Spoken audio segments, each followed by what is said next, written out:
Are you an ACCA student? Follow these 3 things to not fail in your June ACCA exam. Guys, first one, please don't ignore theory. Theory is very important for your understanding and your learning. Only if you know the theoretical concepts, you can apply it in your exam. And number 2, ACCA exams are also focused on your MCQ questions. So, focus on your MCQ questions to solve it in the right way. Why I am telling this? Out of 4 options, there is only one option which is correct. It's important you find that one answer.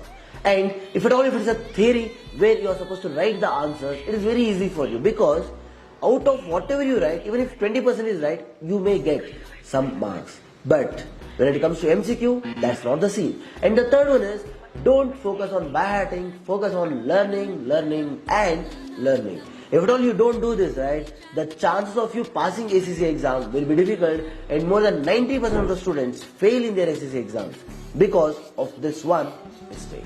What are you supposed to do? Be in that 10% by following these 3 rules for your ACCA exams in the June month, and do follow iProledge.